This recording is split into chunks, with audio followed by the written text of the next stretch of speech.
कभी आपने सोचा है कि कुछ आवाज़ें सिर्फ सुनी नहीं जाती बल्कि जी ली जाती हैं, और फिर एक दिन वही आवाज़ हमेशा के लिए खामोश हो जाए तो सिर्फ सन्नाटा नहीं होता, एक पूरा दौर ख़त्म हो जाता है। आज हम बात कर रहे हैं एक ऐसी आवाज़ की जिसने सिर्फ गाने नहीं गाए बल्कि लाखों दिलों को धड़कना सिखाया। लेकिन क्या आपने कभी ये सोचा कि जो आवाज़ दुनिया को सुकून देती रही वो खुद कितने तूफानों से गुजरी होगी। ये कहानी है उस दर्द की जो सुरों के पीछे छिपा था, उस मुस्कान की जो हर बार टूट कर भी वापस आई, और उस एक शब्द की जो उनके अपने भाई ने उन्हें कहा था, शापित गंधर्व। सुनने में अजीब लगता है ना, इतनी बड़ी कलाकार और शापित, लेकिन कभी कभी सबसे खूबसूरत आवाज़ों के पीछे सबसे गहरे जख्म होते हैं। वो दिन जब उनकी ज़िंदगी ने सबसे बड़ा मोड़ दिया। एक माँ जो अपनी बेटी को खो दे, उसके बाद वो सिर्फ एक इंसान नहीं रहती, वो एक अधूरी कहानी बन जाती है। जब उन्हें ये खबर मिली तो वो बस गिर पड़ी, जैसे किसी ने उनकी पूरी दुनिया छीन ली हो। वो भागना चाहती थी, वापस लौटना चाहती थी, लेकिन कुछ सफ़र ऐसे होते हैं जहां आप जितना चाहे दौड़ लें, आप कभी समय को पीछे नहीं ले जा सकते। उस एक घटना ने उन्हें अंदर से तोड़ दिया। उन्होंने खुद को दुनिया से काट लिया, लोगों से मिलना बंद, बात करना बंद, यहाँ तक कि संगीत से भी रिश्ता तोड़ दिया। सोचिए, जिस इंसान की पहचान ही उसकी आवाज़ हो, वो अगर गाना छोड़ दे तो वो अंदर से कितना खाली हो चुका होगा। घर में सन्नाटा था, दिल में तूफान और आंखों में वो दर्द जिसे शब्दों में बयां करना नामुमकिन है। तभी उनके छोटे भाई ने एक दिन चुपचाप उनके हाथों में तानपुरा थमा दिया। कोई लंबी बात नहीं, कोई बड़ी समझाइश नहीं, बस एक नज़र और एक एहसास। उन्होंने कहा, गाओ। लेकिन कैसे गाएं जब दिल ही नहीं बचा, जब जीने की वजह ही खत्म हो गई। तब उन्होंने वो कहा जो शायद किसी ने उनसे पहले कभी नहीं कहा था, हम गंधर्व हैं, भगवान के दरबार के कलाकार। लेकिन कुछ गंधर्व शापित होते हैं, उन्हें धरती पर भेजा जाता है ताकि वो लोगों को खुशी दे सकें, लेकिन खुद कभी पूरी तरह खुश नहीं हो पाते। सोचिए, क्या ये एक दिलासा था या एक कड़वा सच? उन्होंने कहा, तुम उन्हीं में से एक हो, तुम्हारा काम है गाना, चाहे तुम्हारे अंदर कितना भी दर्द क्यों ना हो। उस दिन उन्होंने फिर से गाना शुरू किया, लेकिन उस दिन के बाद उनकी आवाज़ में कुछ बदल गया। वो पहले से ज़्यादा गहरी हो गई, ज़्यादा सच्ची, ज़्यादा दर्द भरी, क्योंकि अब वो सिर्फ सुर नहीं थे, वो एक माँ का टूटना था, एक इंसान का बिखरना था। हम जब उनके गाने सुनते हैं तो हमें सुकून मिलता है, लेकिन क्या कभी हमने ये सोचा कि उस सुकून के पीछे कितना दर्द छुपा हुआ है? कभी कभी जो लोग सबसे ज़्यादा मुस्कुराते हैं वही सबसे ज़्यादा रोए होते हैं, और जो सबसे खूबसूरत गाते हैं वो शायद अंदर से सबसे ज़्यादा टूटे होते हैं। शायद इसीलिए उन्हें शापित गंधर्व कहा गया, क्योंकि वो दूसरों को खुशियाँ देने के लिए बनी थी, लेकिन उनकी अपनी खुशी हमेशा अधूरी रह गई। आज जब वो हमारे बीच नहीं है तो सिर्फ एक कलाकार नहीं गई, एक एहसास चला गया है, एक दौर, एक आवाज़, एक कहानी जो अब सिर्फ यादों में जिंदा रहेगी।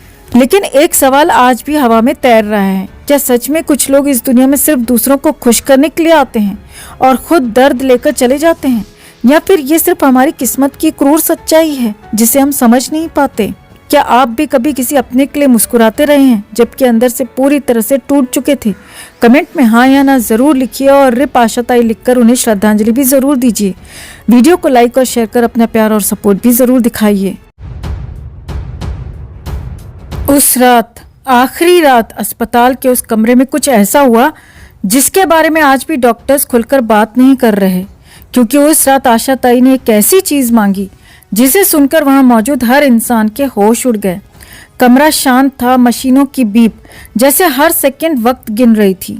सांसें कमज़ोर थीं, लेकिन आंखों में अब भी वही चमक थी। डॉक्टर झुके, धीरे से पूछा, आपको कुछ चाहिए? कुछ पल खामोशी रही, फिर आशाताई के होंठ हिले, इतनी धीमी आवाज़ कि सुनने के लिए सबको करीब आना पड़ा। और जैसे ही उन्होंने सुना, कमरे में सन्नाटा छा गया, क्योंकि उन्होंने कहा था, मुझे मेरा माइक्रोफोन दे दो। एक पल के लिए किसी को समझ नहीं आया इस हालत में कोई गाना क्यों गाना चाहेगा, लेकिन उनकी आंखों में एक अधूरी सी जिद थी, जैसे कोई आखिरी वादा अभी बाकी हो। डॉक्टर्स हिचकिचाए, नर्सें रुकीं, लेकिन फिर एक छोटा सा माइक्रोफोन उनके पास रख दिया गया। कमरा अब बिल्कुल शांत था, और फिर आशाताई ने अपनी आखिरी ताकत जुटाई। होंठ खुले और एक बहुत ही धीमा, टूटता हुआ सा सुर निकला। पहले कोई पहचान नहीं पाया, फिर धीरे धीरे वो सुर एक गाने में बदलने लगा। अभी न जाओ छोड़कर कि दिल अभी भरा नहीं, हाँ, वही गाना जिसे उन्होंने कभी लाखों दिलों के लिए गाया था, आज वो उसे खुद के लिए गा रही थी। हर शब्द जैसे रुक रुक कर निकल रहा था, हर सुर जैसे सांस से लड़ रहा था।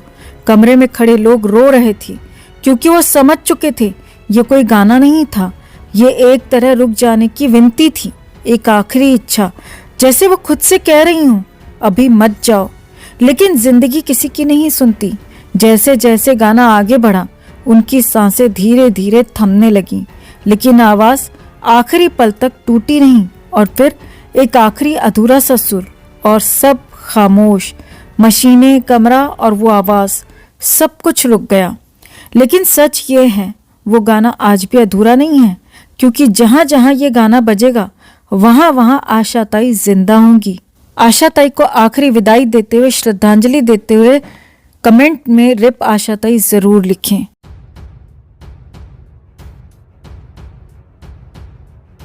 आज सुबह खबर आई, लेकिन उस खबर से ज्यादा एक सवाल हर तरफ गूंज रहा था। आखिर जाते जाते उनकी आखिरी इच्छा क्या थी? लोग बस इतना कह रहे हैं, आशा ताई अब नहीं रही, आशा भोसले। पर सच मानो दिल इस बात को मानने के लिए तैयार ही नहीं है, क्योंकि कुछ आवाजें खामोश नहीं होती, बस महसूस होना बंद हो जाती हैं। उनके आखिरी दिनों में सब कुछ धीरे धीरे थम रहा था, सांसें भारी हो चुकी थी, शरीर थक चुका था, लेकिन एक चीज थी जो अब भी जिंदा थी, उनकी आवाज। डॉक्टर्स कहते रहे अब आपको आराम करना चाहिए, लेकिन आशा ताई हर बार मुस्कुराकर एक ही बात कहती थी, आराम बाद में, पहले एक सुर और। शायद यही उनकी अधूरी सी इच्छा थी, एक ऐसा सुर जो अभी बाकी था। रात के सन्नाटे में जब पूरा शहर सो जाता था, उनके कमरे से धीमी धीमी गुनगुनाहट आती थी। कोई माइक नहीं, कोई स्टेज नहीं, बस एक कलाकार जो अपनी हर सांस के साथ अपनी आखिरी इच्छा को पूरा करने की कोशिश कर रही थी। और फिर वो दिन आ गया। लेकिन सबसे बड़ा सवाल उनके जाने में नहीं था, बल्कि उनकी आखिरी इच्छा में था। कहते हैं उनके आखिरी 10 मिनट बहुत अलग थे, न कोई घबराहट, न कोई दर्द का शोर, बस एक बहुत हल्की सी धुन, जैसे कोई खुद को ही धीरे धीरे विदा दे रहा हो। वहाँ मौजूद लोगों ने कुछ ऐसा महसूस किया जिसे वो आज तक शब्दों में नहीं बता पा रहे। किसी ने कहा वो गुनगुना रही थी, किसी ने कहा नहीं वो सिर्फ हवा थी। लेकिन शायद सच इन दोनों के बीच कहीं था, क्योंकि आशा ताई सिर्फ एक इंसान नहीं थी, वो एक एहसास थी, और एहसास आखिरी सांस के बाद भी जिंदा रहते हैं। शायद यही उनकी सच्ची आखिरी इच्छा थी कि जब वो जाएं तो खामोशी में नहीं, सुरों में जाएं। कोई रोना धोना नहीं, कोई शोर नहीं, बस एक अधूरा सा गीत जो कभी खत्म ना हो।